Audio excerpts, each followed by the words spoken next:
Et bienvenue sur Teach, votre mission d'enseignement des maturités spirituelles. Cette semaine est une semaine de prière, alors de toutes sortes de prières.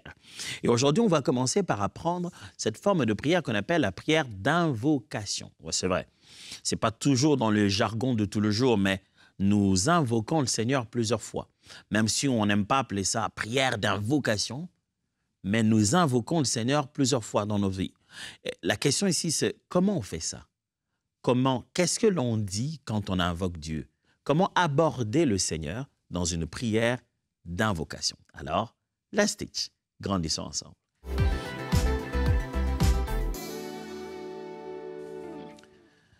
Invoquer, mes amis, rime avec appeler au secours ou appeler avec insistance, supplier carrément. Voici la définition que je vous propose. Une prière d'invocation est une supplication par laquelle on invoque Dieu pour qu'il manifeste trois choses: sa présence, sa puissance et son secours. C'est en fait une forme d'insistance dans notre appel, une supplication. On demande, on n'ordonne pas. Okay?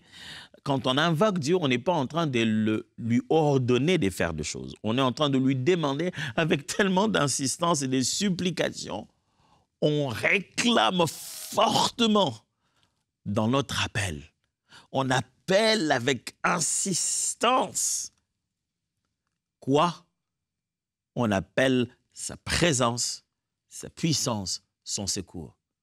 Viens, agis, manifeste-toi. Ô Dieu du haut des cieux, manifeste-toi. On attend sa présence, on attend sa puissance, on attend son secours, qu'il vienne apporter du secours. C'est ce qu'on appelle l'invocation. La prière d'invocation apparaît dans nos vies, surtout dans les conditions où on a besoin de la démonstration de la puissance de Dieu, de son secours, qui donne les preuves que lui est réellement Dieu. Dans des contextes où on sent de l'opposition, dans des contextes où on a besoin de la manifestation, de l'assurance qu'il est réellement avec nous. Il doit prouver sa présence, il doit prouver ses capacités, sa puissance, et il doit venir au secours. Est-ce que vous n'êtes pas dans cette circonstance? Étudiez bien votre circonstance. Étudiez bien votre situation actuelle pour savoir à quelle prière il faudrait ici courir. Dans quelle direction, quel type de prière faudrait-il formuler ici? Est-ce que vous n'êtes pas dans une circonstance où vous dites « Seigneur, je suis presque seul ici. Personne n'a la même foi que moi. Personne ne voit les choses comme moi. Mais je sais pourtant que je suis avec toi. Il faut que tu manifestes ta présence. Seigneur, je suis envoyé pour accomplir ta mission. Le peuple a besoin de toi. Ils n'ont pas besoin de mon visage. Ils n'ont pas besoin de retenir qu'un être humain était passé. Ils veulent la main de Dieu, que Dieu le touche. Vous êtes peut-être dans une circonstance où vous dites, Dieu, si tu n'agis pas, je ne sais pas qui va faire quoi ici. Dieu, on a besoin de ton secours. Sans toi, on est perdu là, Seigneur.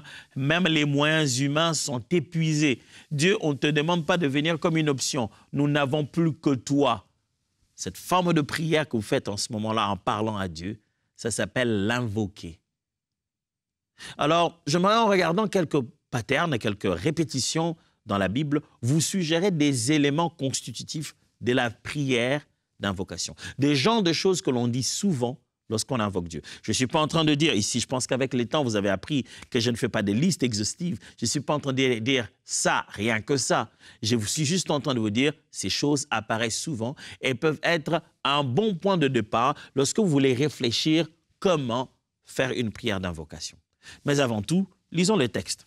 La Bible dit, dans Psaume 50, 14 à 15, la Bible dit, « Offre pour sacrifice à Dieu des actions de grâce, et accomplis tes vœux envers le Très-Haut.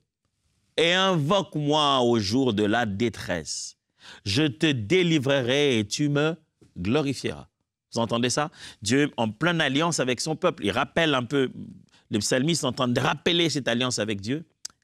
Il dit, invoque-moi au jour de la détresse. Vous voyez, l'invocation, c'est pour le jour de la détresse. C'est le moment où on demande secours, on est envahi de partout. Quand on est envahi de partout, on crie vers l'Éternel, ça s'appelle invoquer. Et dit, conséquence, je te délivrerai et tu me glorifieras.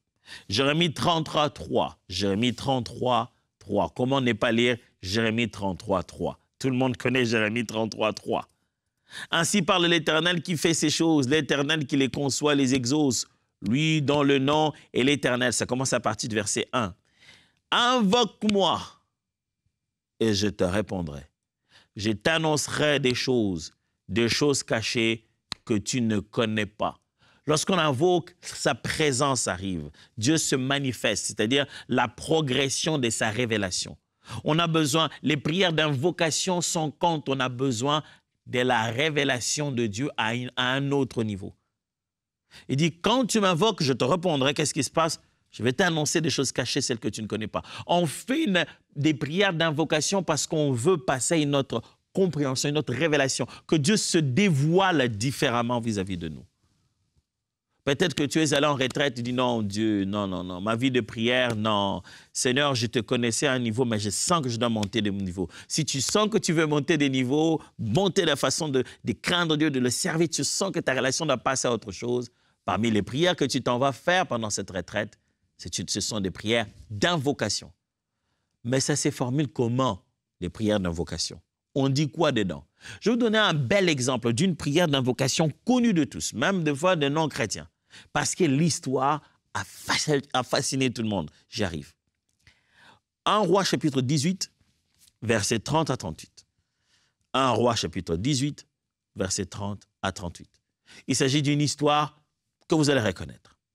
Élie dit alors à tout le peuple, « Approchez-vous de moi. » Tout le peuple s'approcha de lui. Et Élie rétablit l'autel de l'Éternel qui avait été renversé. Il prit 12 pierres d'après le nombre des tribus de fils de Jacob, auxquelles l'Éternel avait dit, « Israël serait ton nom. » Et il bâtit avec ces pierres un autel au nom de l'Éternel. Il fit autour de l'autel un fossé de la capacité de 2 mesures de semences.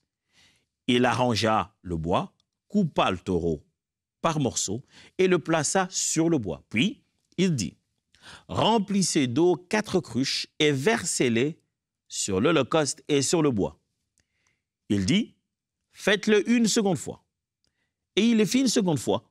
Et il dit, « Faites-le une troisième fois. » Et ils le firent une troisième fois. L'eau coula autour de l'autel et l'on remplit aussi d'eau le fossé. Au moment de la présentation de l'offrande, Élie, le prophète, s'avança et dit, écoutez l'invocation. « Éternel, Dieu d'Abraham, d'Isaac et d'Israël, que l'on sache aujourd'hui que tu es Dieu en Israël et que je suis ton serviteur, et que je fais toutes ces choses par ta parole. Réponds-moi, Éternel, réponds-moi, afin que ce peuple reconnaisse que c'est toi, Éternel, qui est Dieu, et que c'est toi qui ramène leur cœur. » Et le feu de l'Éternel tomba, et il consuma l'holocauste, le bois, les pierres et la terre, et il absorba l'eau qui était dans le fossé. Waouh! Ça, c'est ce qu'on appelle l'intervention rapide. Hein? Ah ouais, c'était rapide. Il invoque et boum, ça arrive. Quand on observe cette prière d'Élie, on voit qu'il y a un pattern qui revient dans plusieurs autres invocations, que ce soit des invocations de David, que ce soit des invocations des autres rois ou des prières des apôtres. On voit certaines choses qui reviennent que les hommes de la Bible ont tendance à exprimer lorsqu'ils font une prière d'invocation. Quelles sont donc ces choses? Je vais vous en proposer 6. Est-ce que vous êtes prêts? On y va. Premièrement, un attribut de la circonstance. Un attribut de Dieu lié à la circonstance. Souvent, lorsqu'on est en train d'invoquer Dieu, on n'invoque pas juste Dieu en général. On invoque Dieu dans un aspect particulier de Dieu.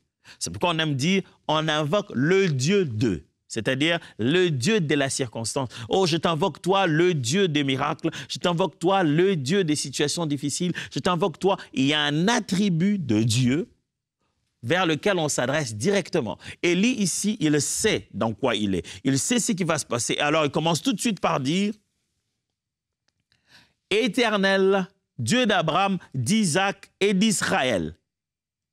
Il rappelle l'alliance.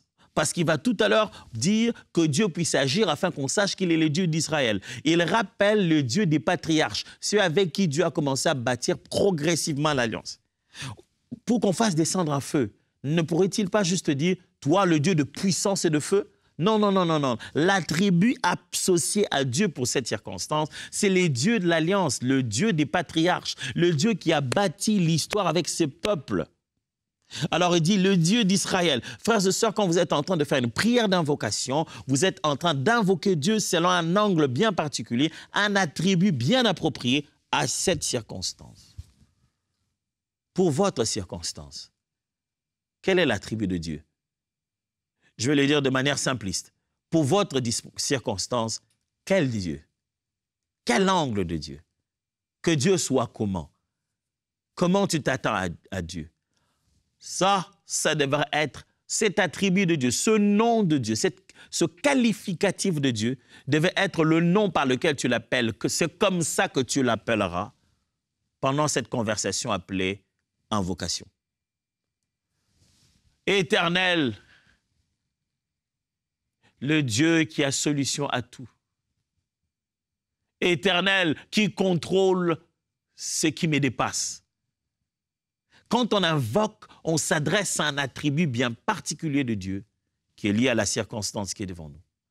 Tu sais que je l'appelle au secours, tu sais que je l'appelle pour qu'il se manifeste, tu sais que j'appelle pour sa présence et sa puissance. Tu t'adresses à un attribut bien particulier de Dieu. Pas seulement ça. Quand on fait aussi une prière d'invocation, 2, il y a toujours un cri et répétitif. Souvenez-vous que l'idée d'invoquer dans la Bible apparaît avec la pensée de crier à l'Éternel. Ça ne veut pas dire littéralement qu'il faut pousser un cri, ah non, mais c'est-à-dire qu'on soupire profondément après le secours de Dieu. On fait appel avec insistance. Et vous verrez, dans la plupart des prières d'invocation, il y a un cri répétitif. C'est-à-dire, par exemple, dans la prière de Élie que nous venons de lire tout à l'heure, vous le voyez répéter, vous avez l'impression. Pourquoi il insiste? Éternel Dieu d'Abraham, d'Isaac et d'Israël, que l'on sache aujourd'hui que tu es Dieu en Israël, que je suis ton serviteur, que j'ai fait toutes ces choses par ta parole. Réponds-moi, virgule, Éternel, virgule, réponds-moi. OK? Pourquoi tu dis deux fois?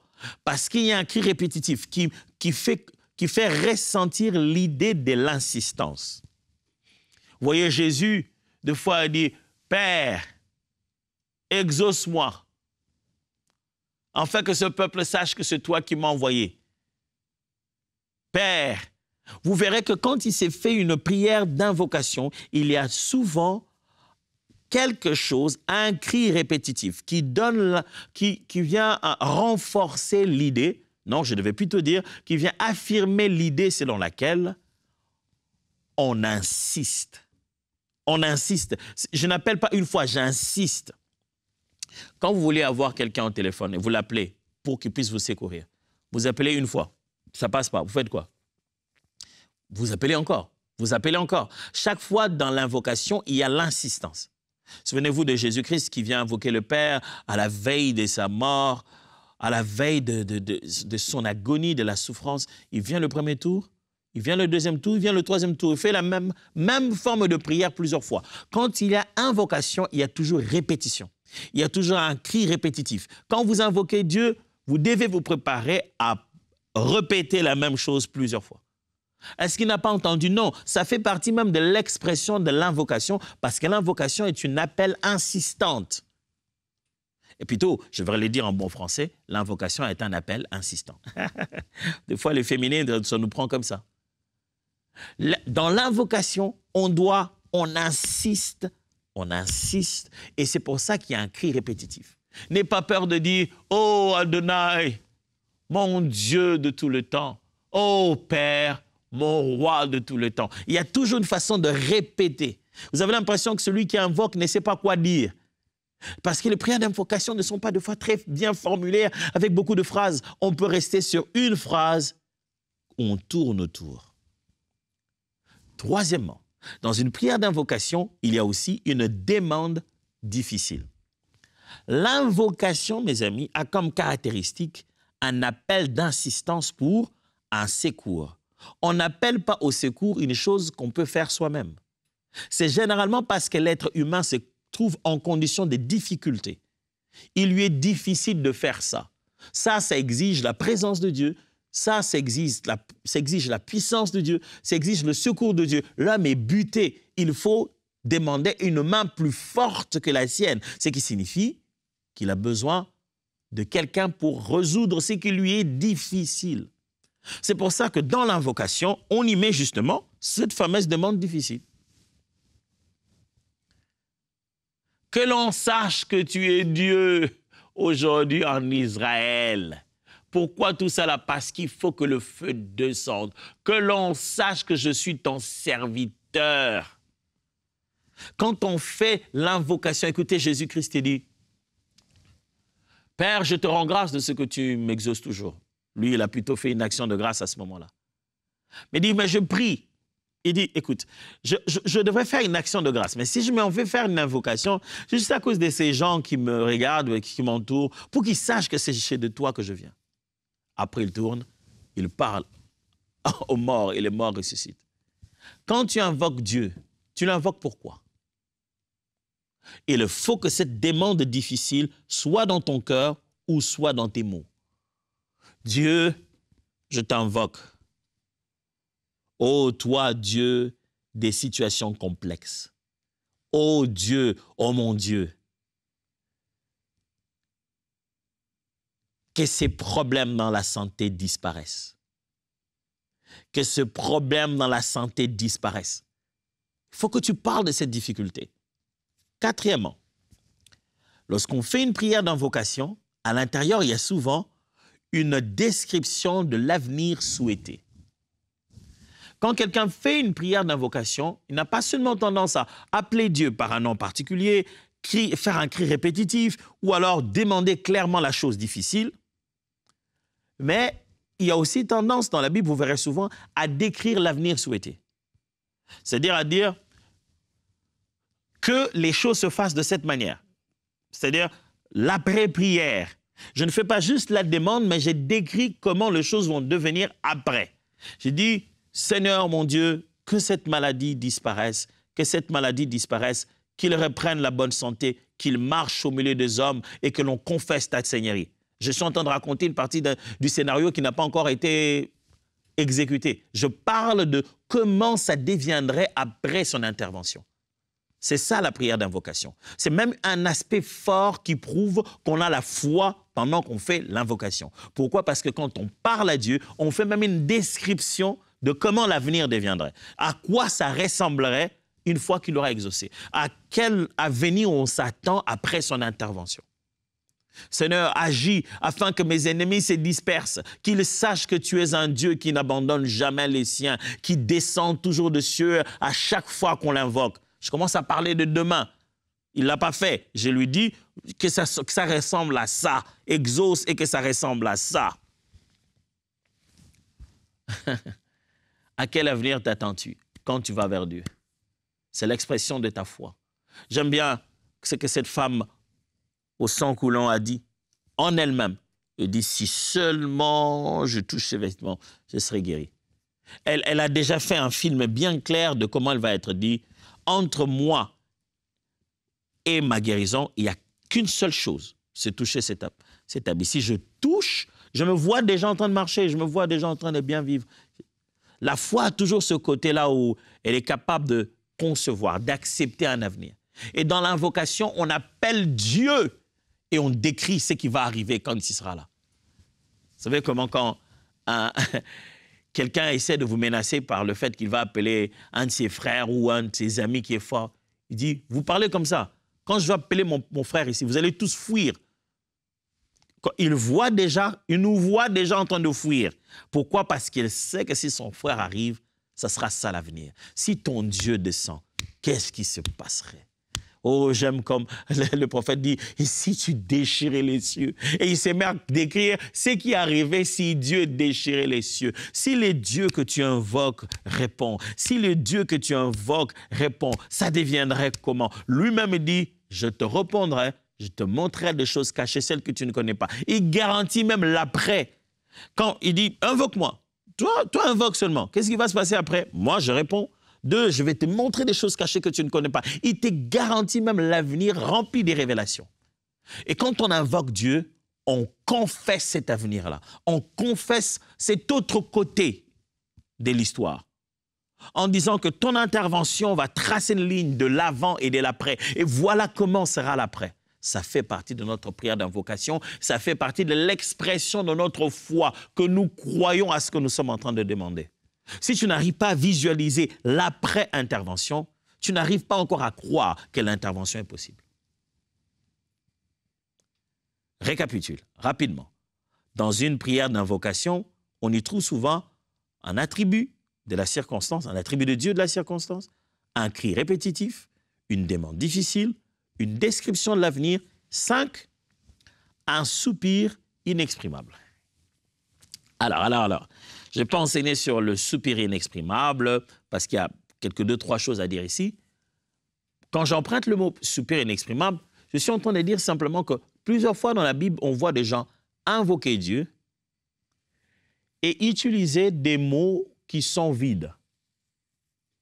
Ils mettent des cris, ils mettent des exclamations, des choses comme ça qui portent leur supplication. Vous savez, quand quelqu'un supplie, ce n'est pas seulement dire des mots. Des fois, il soupire même. Regardez dans le texte que nous venons de lire d'Élie. Élie dit « Ô Éternel ». « Oh là, c'est quoi? Que l'on sache « Ô Éternel », qu'on sache que « Ô Éternel »,« Ô Éternel, réponds-moi, ô Éternel ». Le « ô » là, le « ô » lui-même signifie quoi? Le « ô » est là pour renforcer son soupir et démontrer qu'il réclame, qu'il insiste. Non seulement qu'il insiste, mais aussi qu'il vénère l'Éternel. Lorsqu'on invoque Dieu, il y a généralement des soupirs comme ça, des expressions sans mots, mais qui ne font qu'insister, qui ne font que démontrer à quel point on insiste à ce qu'on demande. Quand quelqu'un fait l'invocation, vous l'entendez prier, dire « Oh Dieu !» Oh Père, oh Alléluia, oh Seigneur. Le oh là, c'est quoi? Qu'est-ce qu'il est en train de faire? Souvent, lorsqu'on invoque, des fois, il sort des mots qui n'ont pas presque de sens, mais qui sont l'expression, une sorte de soupir. Notre esprit, notre âme parle, notre cœur insiste, quelque chose sort de nous. Un bel exemple, c'est celui de Anne. Anne est venue, elle prie, la mère de Samuel. Elle prie, la femme d'Elkana. Elle prie. Le sacrificateur Élie la regarde et dit, de loin, il lui dit, femme, fais passer ton vin. Il dit, hey, arrête de venir avec ton ivresse ici et nous faire un spectacle. Elle était en train de supplier les seigneurs, d'invoquer Dieu pour qu'il puisse lui donner un enfant. Mais c'était un spectacle pareil à des livresses. C'est comme si elle n'était pas normale. Elle dit, je ne sais pas comment Élie a trouvé ça, peut-être les gestes, peut-être la façon de parler, mais il y avait quelque chose d'atypique. Quand quelqu'un invoque Dieu, c'est vraiment atypique. Il fait des choses que tu as envie de lui dire, ça signifie quoi? Vous savez, des moments où quelqu'un invoque et dit,